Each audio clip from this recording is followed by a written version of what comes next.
You've seen it. Queen h5, bishop c4, and the promise of a 4-move checkmate. But what happens when the trapper gets trapped? Today, I'll show you how to turn the scholar's mate into a poisoned attack and checkmate your opponent instead. It starts with e4, e5. White jumps in early, queen h5, threatening the classic checkmate on f7. It's the classic beginner trap, and today we're going to turn that attack into a counterattack. When you see this early queen attack, also known as the wayward queen attack, you already know what's coming next. The bishop will soon join in, teaming up with the queen to deliver early checkmate threats on f7. And look closely.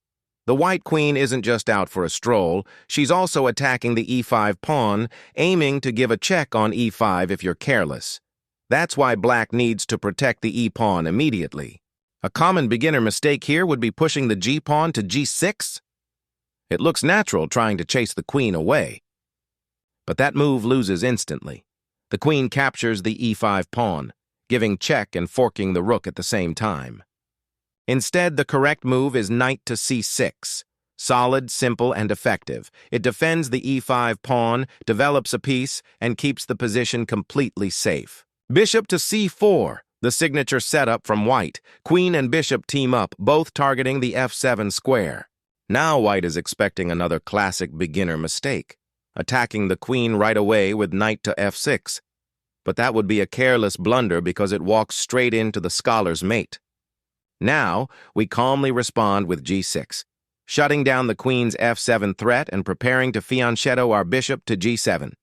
It's a calm, confident defense, and at the same time, it sets up a future queen chase. And here it comes. Queen to f3. The scholar's mate threat is still alive. The queen and bishop are both staring right at that poor f7 pawn. Some players actually find this attack disrespectful, like white's saying, "I'll beat you in 4 moves." And honestly, many black players feel the urge to punish that attitude instantly, not just defend, but strike back with a counterattack that makes white regret ever trying it. At this point, pushing the f-pawn is possible. It would help control the center and prepare counterplay.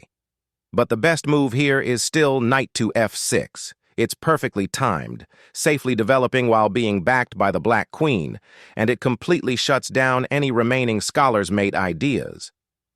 Some players who love the scholar's mate idea still try to push forward. They'll shove the g-pawn to attack the knight on f6, hoping to break through. But that move is a major blunder. Why?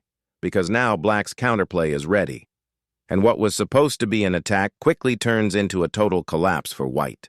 And here you can clearly see the attack lines forming. This is where black's counteroffensive begins. With d4, black strikes back hard, not only attacking the queen but also threatening a deadly fork on the king and rook. White suddenly realizes the tables have turned. The queen has to retreat back or face disaster. Now take a close look at these attack lines and notice how both knights are perfectly positioned for the counterstrike.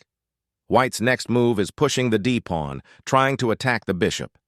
But that move also opens the diagonal. Suddenly, the white bishop has a line toward the g4 pawn and even creates potential pressure against the queen.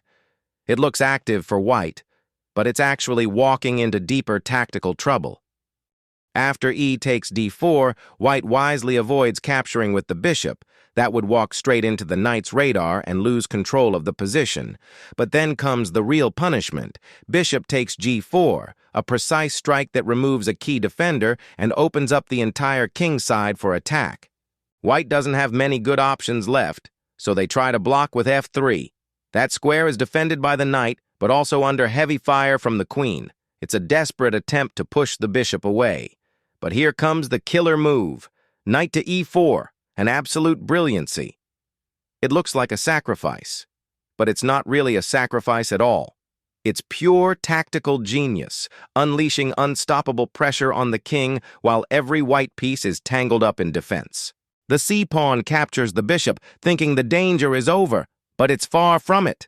Now look at black's queen attack lines. They're completely open. Here it comes. Queen to h4. Check.